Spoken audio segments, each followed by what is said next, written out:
Buen día a todos, mi nombre es Rafael Salazar, soy estudiante de la ingeniería en mecatrónica. Hoy veremos un tema importante de la materia de circuitos eléctricos, pero antes de comenzar quiero pedir una disculpa si mi dicción no es perfecta. Hoy estoy pasando un proceso de parálisis facial, pero no quería dejar pasar la oportunidad de compartir este tema con ustedes. Hoy abordaremos el análisis de circuitos RL, RC, respuesta transitoria y uso permanente, así como el uso de los factores.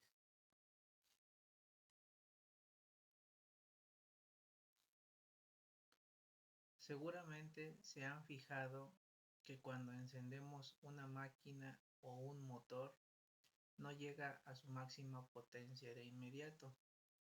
Ese pequeño viaje que hace la energía es lo que vamos a descifrar hoy.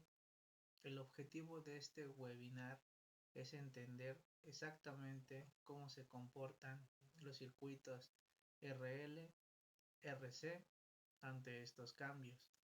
Vamos a analizar ese caos inicial llamado estado transitorio, cómo llegamos a la calma del estado permanente y sobre todo cómo los fasores nos salvan la vida simplificando cálculos en la corriente alterna.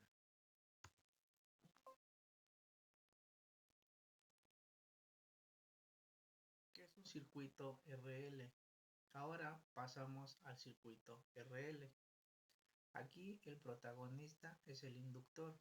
Si el capacitor guardaba energía en un campo eléctrico, el inductor lo hace en un campo magnético. Su personalidad es interesante, es como la inercia en un sistema mecánico. Se opone rotundamente a que la corriente cambie de golpe. Por eso, cuando activamos algo, la corriente no sube al instante, sino que lleva un proceso gradual.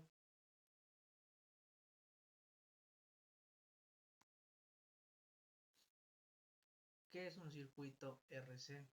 Empecemos con el circuito RC. Está compuesto por una resistencia y un capacitor. Lo interesante aquí es que el capacitor funciona como un amortiguador de energía. La guarda en forma de campo eléctrico y lo más importante, se resiste a los cambios bruscos. Por eso el voltaje no salta de un valor a otro, sino que cambia de forma suave y gradual.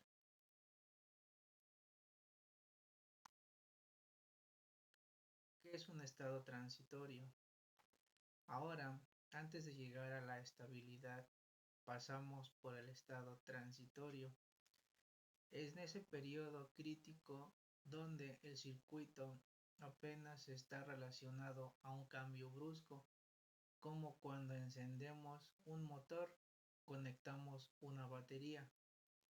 En este lapso el voltaje y la corriente están ajustándose y cambiando constantemente, básicamente el sistema acomodándose a su nueva realidad energética.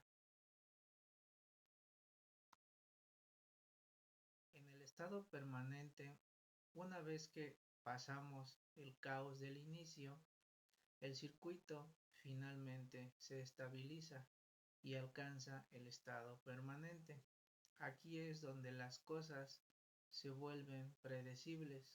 El voltaje y la corriente dejan de dar saltos, se mantienen constantes o, si estamos en corriente alterna, siguen un patrón repetitivo y ordenado. Es el punto de equilibrio donde el sistema ya está trabajando exactamente como lo diseñamos y podemos ver aquí la gráfica de cómo se está estabilizando el proceso.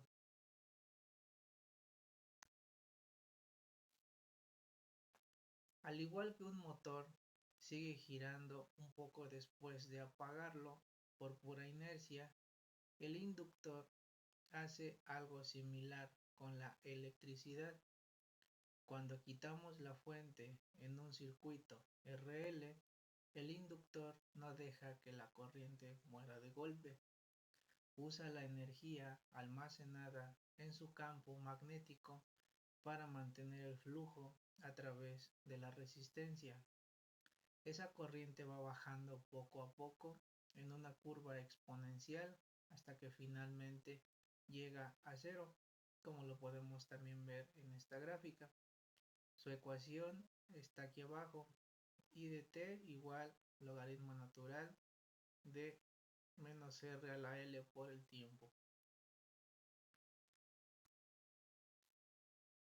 Ahora vamos a ver el circuito RC sin fuente. Imaginemos que el capacitor es como un pequeño tanque de agua lleno.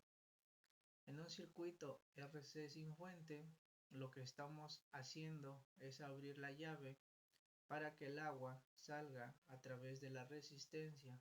El voltaje no cae de golpe, sino que se agota gradualmente, siguiendo esa curva exponencial que ya conocemos hasta que la energía se disipa por completo. La ecuación lo dice: voltaje por tiempo igual al VO de E menos T entre RC. Hablemos de qué tan rápido es nuestro circuito. La constante de tiempo nos dice exactamente eso. ¿Cuánto tarda el sistema en reaccionar ante un cambio?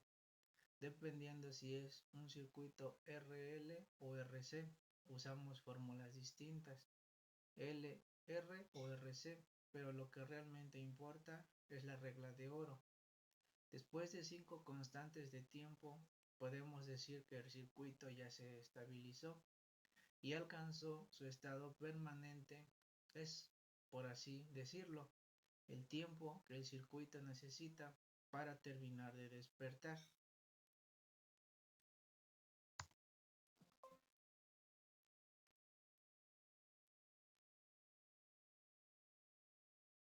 Para que el análisis sea exacto, usamos lo que llamamos funciones singulares. Básicamente son modelos matemáticos para acciones reales. El escalón es como encender el interruptor de golpe. Es el impulso. El impulso es como un pequeño choque eléctrico instantáneo, y la rampa es como ir subiendo el volumen o la potencia gradualmente. Estas tres nos permiten simular casi cualquier situación que en un circuito enfrente en la vida real. Y tenemos ahí los ejemplos. Respuesta transitoria y permanente. Para entender la respuesta total de un circuito, piensen en cuando encienden un coche. El momento en que el motor arranca y las revoluciones suben es la respuesta transitoria. Es un estado breve que desaparece rápido una vez que el motor se estabiliza y que queda encendido suavemente. Llegamos a la respuesta permanente. En nuestros circuitos pasa igual. Tenemos un pequeño caos inicial y luego una estabilidad final. Concepto de fasor. Sé que escuchar números complejos suena pesado, pero un fasor en realidad es nuestro mejor amigo. Es una herramienta que congela el tiempo de una señal que sube y baja constantemente, como las ondas senoidales, y nos permite trabajar con ellas como si fueran flechas fijas. Gracias a este truco matemático, analizar sistemas complejos de corriente alterna se vuelve mucho más sencillo, y las ventajas pues son: simplifica cálculos, facilita análisis de circuitos AC, reduce ecuaciones diferenciales. Impedancia en fasores. Para entender de lleno el análisis fasorial, necesitamos hablar de la impedancia. Piénsenlo como la resistencia general que un circuito le pone al paso de la corriente alterna. Lo interesante aquí es que cada componente, ya, perdón, ya sea una resistencia o una bobina o un capacitor, se comporta de forma distinta y tiene su propia firma o representación dentro de este dominio de fasores. Para visualizar esto, les explicaba sobre la impedancia Z.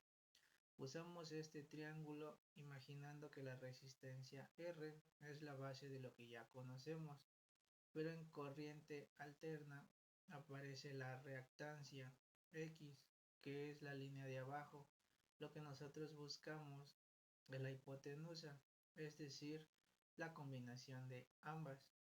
Y gracias a Pitágoras, como se muestra en la fórmula, obtenemos la oposición total real del circuito y el ángulo que se forma nos dice qué tan desfasada está la corriente respecto al voltaje. Es como el termómetro de la eficiencia de nuestro sistema.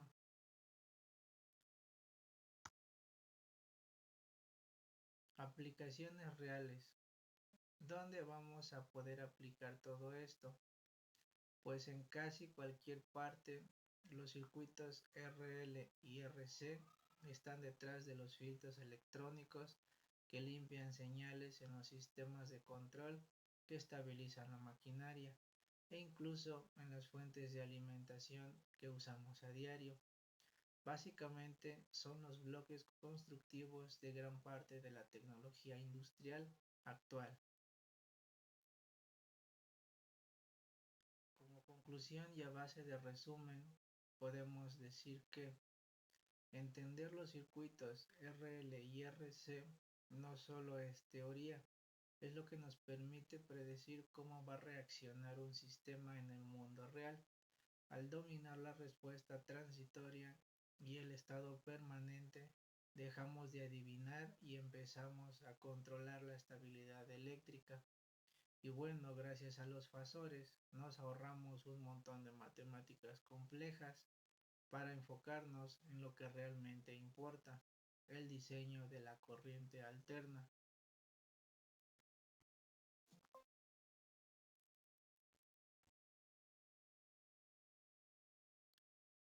Para cerrar con broche de oro hemos visto cómo los circuitos RL y RC, junto con el análisis fasorial, son pieza clave en la ingeniería moderna. En esta pantalla pueden ver las fuentes y autores que respaldan esta investigación.